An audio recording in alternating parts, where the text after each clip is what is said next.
en ese espíritu racionalista de la Revolución Francesa, en ese espíritu revolucionario, pero que detrás de la revolución había un concepto de Dios y del hombre, es decir, la idea de que si bien se seguía aceptando a Dios como supremo arquitecto, se negaba no solamente a la Iglesia como Lutero, sino también se negaba a Cristo, la divinidad de Cristo. Pero quedaba por dar un paso más todavía, el último paso, el más terrible, no solamente negar a la Iglesia como Lutero, ni a la Iglesia y a Cristo como la Revolución Francesa, que se quedaba en un vago deísmo, sino negar a Dios mismo. Y eso es lo que realiza, lo que intenta realizar la Revolución Comunista. La Revolución Comunista busca precisamente erradicar el nombre de Dios de la faz de la tierra. Son tres pasos históricos, no casuales, sino inteligentemente dados, con una inteligencia superior a la humana, con una inteligencia propia del jefe de la bandera, que diría San Ignacio, de la bandera satánica, dado por Satanás. Negación de la Iglesia primero, negación de Cristo luego, finalmente negación de Dios. La negación postrera no excluye las dos negaciones anteriores. ¿Qué queda entonces? Si no hay Dios, ni Cristo, ni Iglesia, queda solamente el hombre endiosado. Toda la economía, la política, el arte, la cultura ahora gira en torno al hombre. Aquí el nuevo rey, el hombre. Cristo ha sido destronado. Ahora solamente se habla del hombre, ya nadie habla más de los derechos de Dios, hoy solo se exaltan los derechos del hombre. Pues bien, frente a este mundo tan desacralizado, a nosotros nos corresponde una actitud de militancia, como nos dijo San Ignacio en la meditación de las dos banderas. Es decir, debemos levantar lo que decía San Pablo, es menester que Cristo reine. Afirmaba el Papa que mientras más se negaba a Cristo, mientras más se lo marginaba a Cristo, más necesario era levantar la voz y decir, es necesario que Cristo reine. Por eso el Concilio Vaticano II ha insistido en que es obra de los laicos este trabajo de la consagración del mundo, es decir, de dar un sentido trascendente a las actividades temporales. Hemos visto cómo Cristo en Nazaret trabajaba, pero ese trabajo estaba ordenado a la gloria de Dios. También las obras del hombre deben estar todas ordenadas a la glorificación de Dios.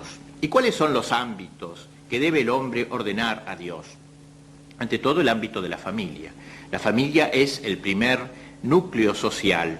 Es necesario, pues, trabajar en la cristianización de la familia. Pensemos que el enemigo de Dios y de la Iglesia ataca con verdadera predilección a la familia, de ahí las campañas por el aborto, el divorcio, etc. Grita, no queremos que Cristo reine en las familias. Pues bien, nosotros debemos tratar de formar familias que sean como baluartes, que no se dejen llevar, digamos así, por lo que hace la mayoría de la gente.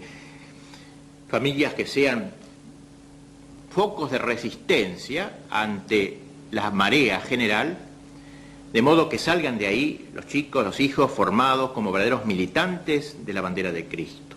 Otro ámbito que hay que trabajar es el ámbito de la cultura, precisamente predileccionado por el enemigo de Cristo, que grita, no queremos que Cristo reine sobre la cultura, y crea pues un arte dislocado, una música enloquecida, que hace casi imposible la vida interior, aturde no solo los oídos, sino también los corazones. Frente a eso nosotros debemos, los católicos, los laicos católicos de manera particular, deben trabajar en el ámbito de la cultura para que Cristo también en ese ámbito reine. Y finalmente, aunque podríamos hablar también de la economía y de todos los otros campos, debemos decir algo sobre el campo de la política, ya que Cristo es el Rey de los reyes y el Señor de las naciones, y el hombre no por el hecho de que se constituye en la sociedad política se independiza de Dios. Él quiere reinar, dijimos, sobre los corazones individuales, pero sobre las sociedades, y la sociedad perfecta en la tierra es el Estado, el orden político, y por tanto también trabajar en este campo. ¿Cuánto mal puede hacer un gobernante que ignora a Cristo, que odia a Cristo, y cuánto bien puede hacer un gobernante cristiano, un gobernante católico? Y por eso también gritar en este campo, es menester que Cristo reine. En fin, todos los campos, digamos así, de que están en las manos del hombre deben ser trabajados por él para ponerlos bajo la bandera de Cristo, bajo la ciudad de Cristo. Como decía Pío XII, es todo un mundo que hay que rehacer, de salvaje hacerlo humano y de humano hacerlo cristiano. Por supuesto que ustedes podrán pensar, pero esto es demasiado, es un poco apabullante, el enemigo tiene tantas cosas en sus manos, como vimos en la anterior meditación de las dos banderas. Sin embargo, nosotros debemos saber que a Dios le encanta ganar con medios pobres y débiles a los fuertes, vencer al terrible Goliat, que tenga a lo mejor la bomba atómica, con el débil David, con su pobre Honda. Y por tanto a nosotros no nos toca tanto la victoria, sino la lucha. Dios no nos va a juzgar por el número de victorias, sino por el número de cicatrices. Esas serán nuestras verdaderas condecoraciones, las cicatrices en esta batalla, la más noble, a la cual nos vuelcan los ejercicios para que Cristo verdaderamente reine, para que conquistar todo el mundo, como nos dijo en la meditación del reino, y llevarlo a la gloria del Padre.